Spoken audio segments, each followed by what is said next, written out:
as we're unpacking the data for absenteeism, we see the patterns. When students start missing school in those early years, the data shows that many of those students don't end up graduating because it compounds over the years. So if I sat with a parent and they understood that is actually a really common pattern, did you know that? Like, maybe parents need some of this unpacked when you're talking to them, because no parent in grade 1 is ever going to sit with me and say, yes, I don't want my child to graduate.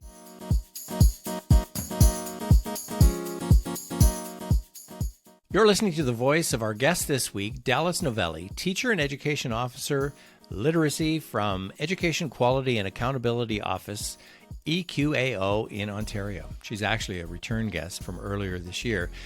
Dallis talks about the inadequacy and the frustration students feel that often leads to absenteeism, as seen in her story of the grade 3 student who avoided school due to reading difficulties. She talks about providing timely support and interventions that can prevent gaps from widening, which in turn can help improve attendance rates. This week's podcast is brought to you by the word attendance, which comes from the Latin meaning to stretch toward or to give heed. Over time, the word evolved through Old French attendre, meaning to wait upon or to be present, before arriving in English as attendance. Historically, attendance did not only refer to physical presence, but also to the act of serving or attending to someone, not just being present. At the end of this episode, be sure to visit our website, www.restorative.ca, where you can find lots of good attendance resources and a program that we've designed for addressing student attendance. And if you enjoyed this episode, make sure to subscribe on Spotify or YouTube. Shelley's away, so let's head over to this discussion with Steve and me, Stan.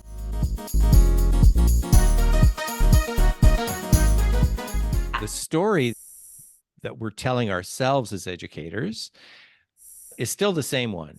Like, long term, this is no good. And parents are talking short term. It's grade 1. Like, the kid doesn't need to be there.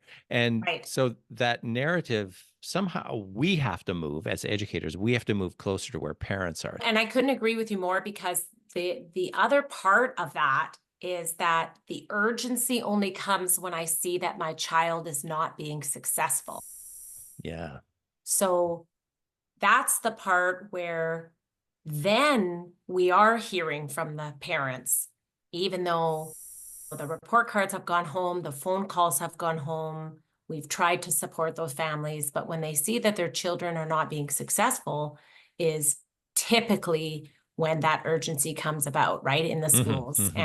They want to know, okay, so what's the next step?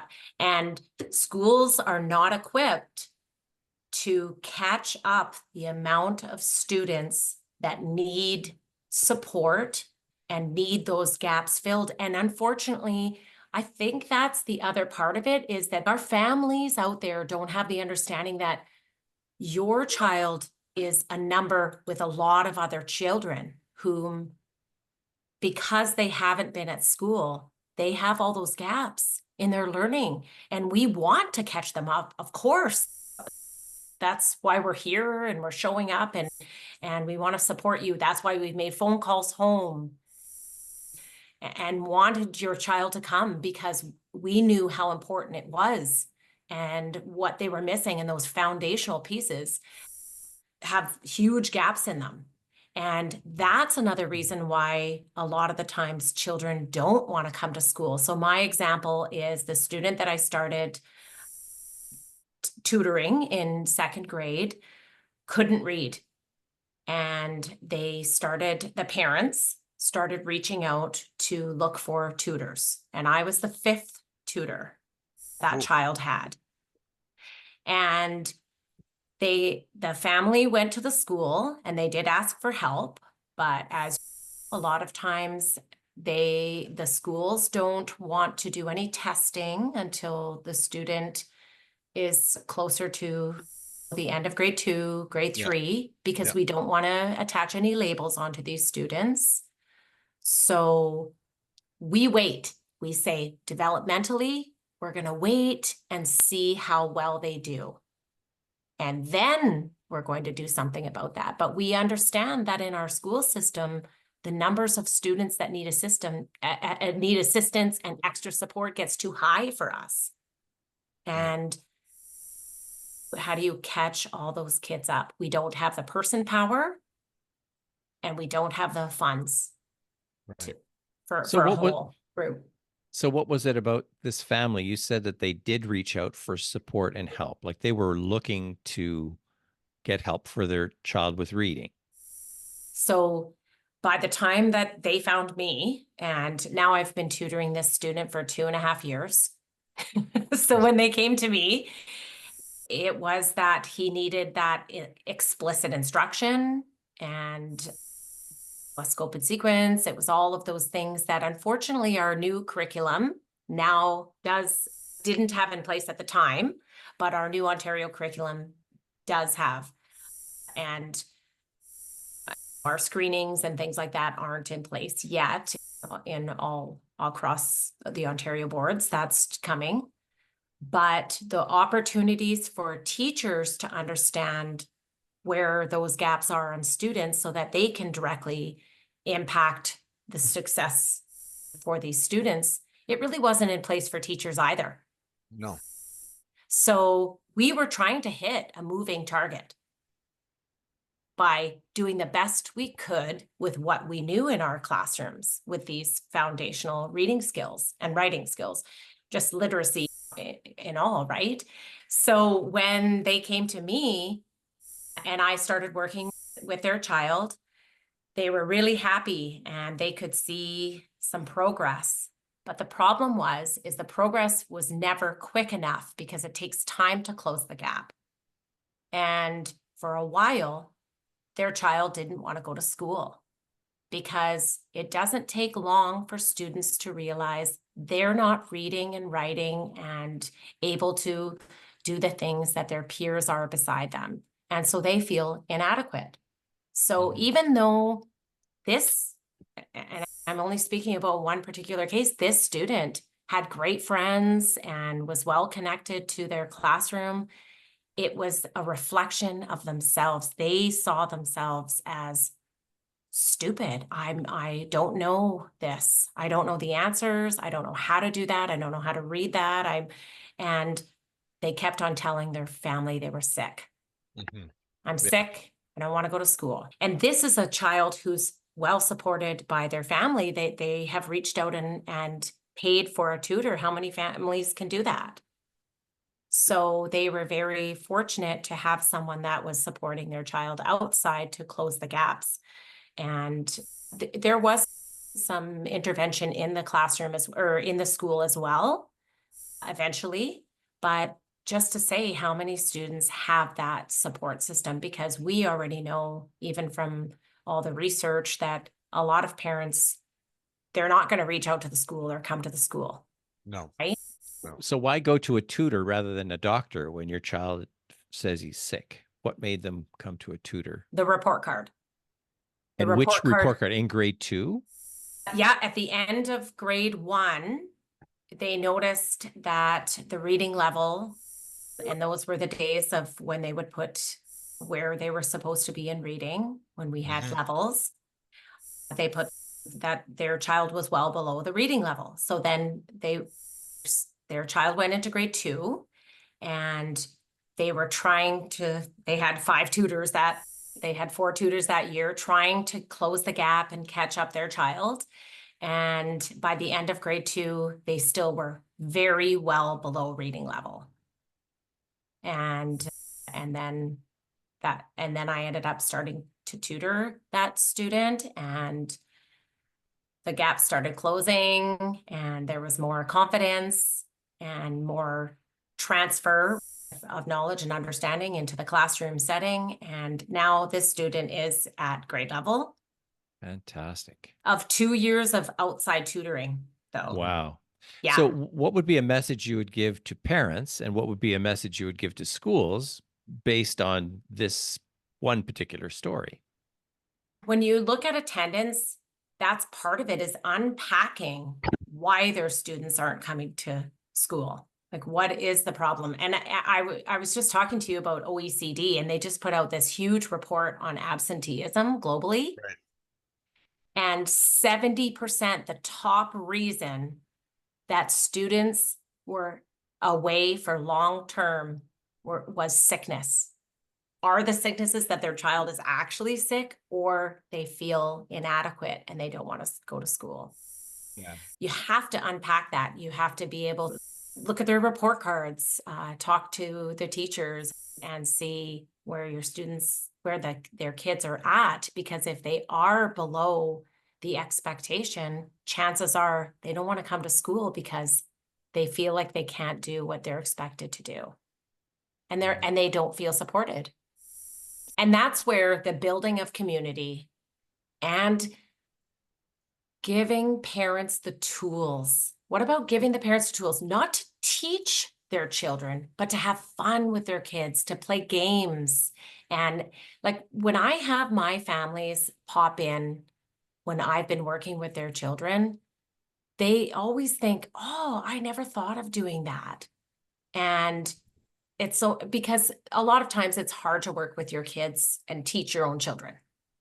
Yeah. And even teachers, they're like, I can't teach my own child.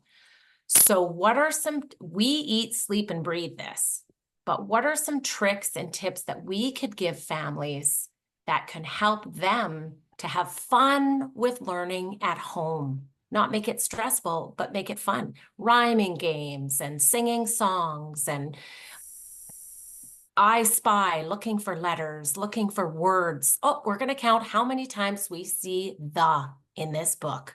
That's it. We're not even reading the book. We're going to find that word. There are lots of simple things that we can do.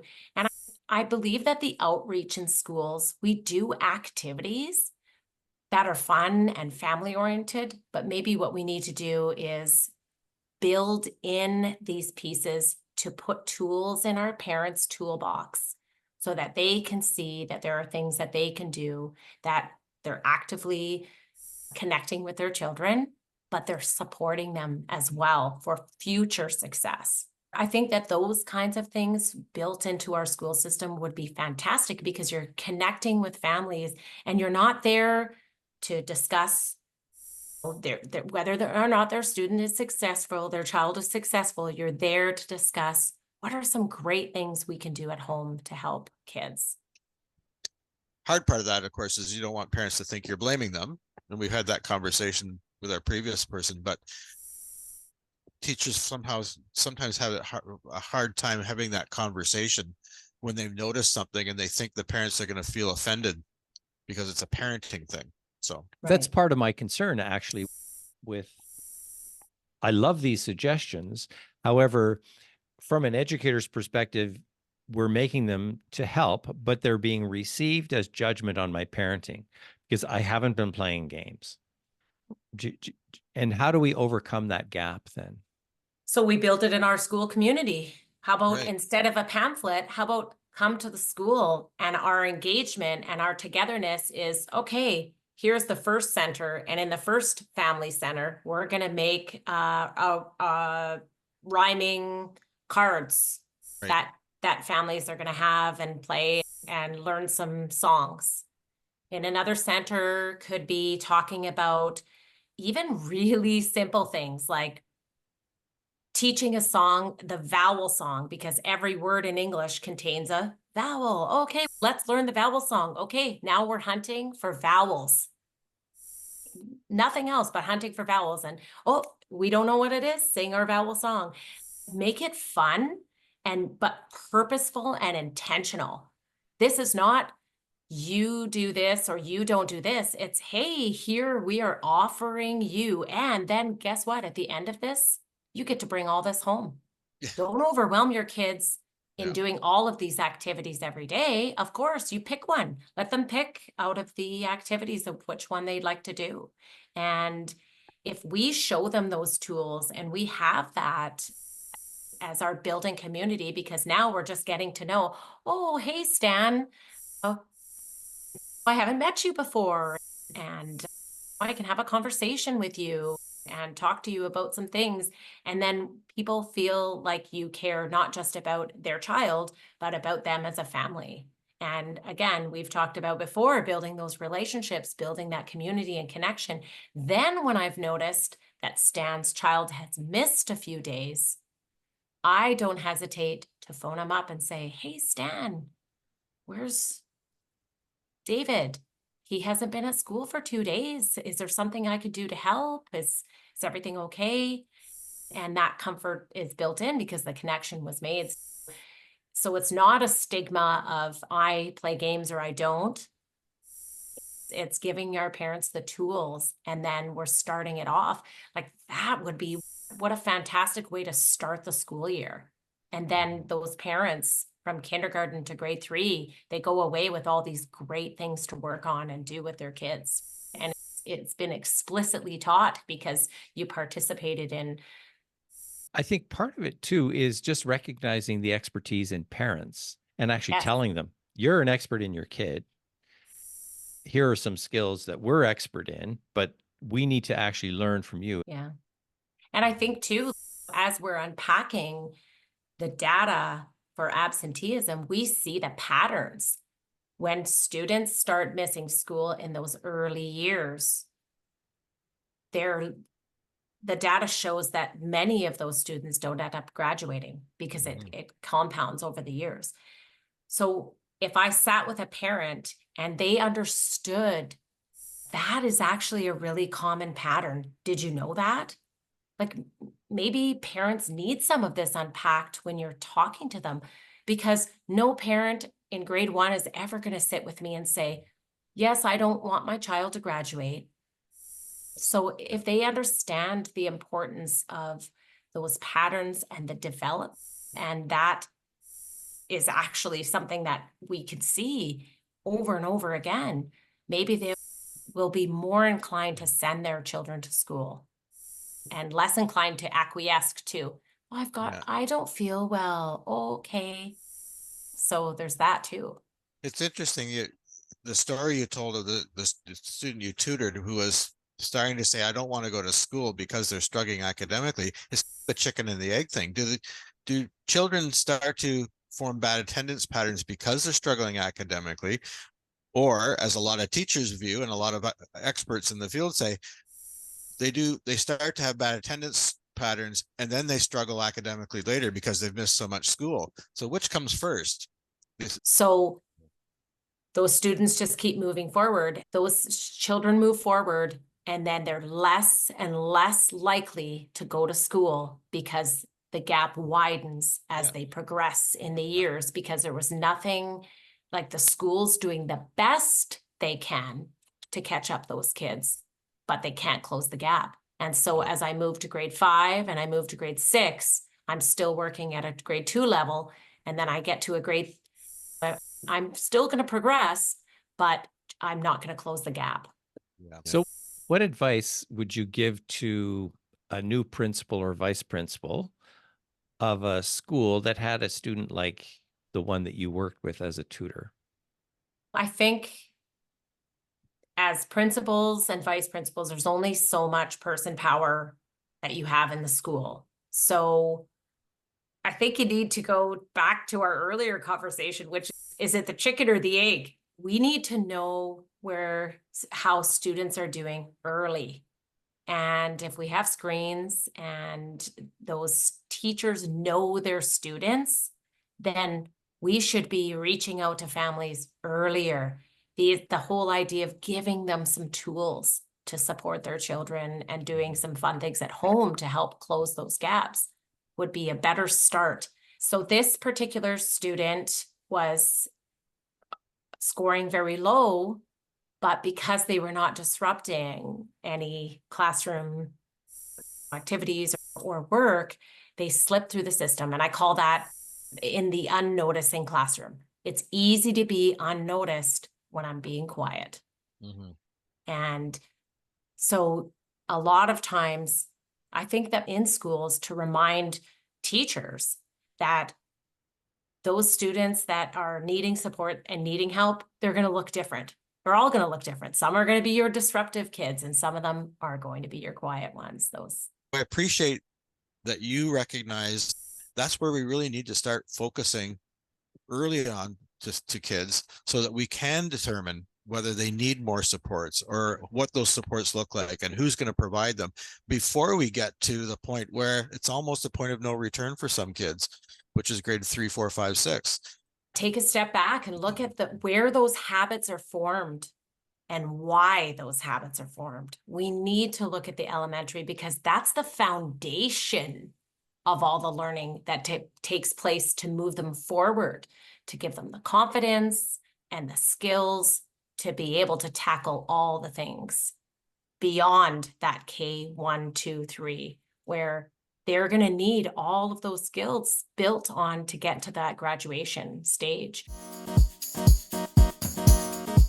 Dallis Novelli works hard at equipping parents with tools to support learning at home in a fun and engaging way, and that encourages regular attendance at school. It's a challenge to identify and support students who may not be disruptive but are quietly falling behind. Find out more about our work with ATSA, Attending to Student Absenteeism, Restorative Practices and Absenteeism at www.restorative.ca. You can send me an email, stan@restorative.ca. Early identification of learning needs for students in the primary grades can lead the way to remediation and regular school attendance.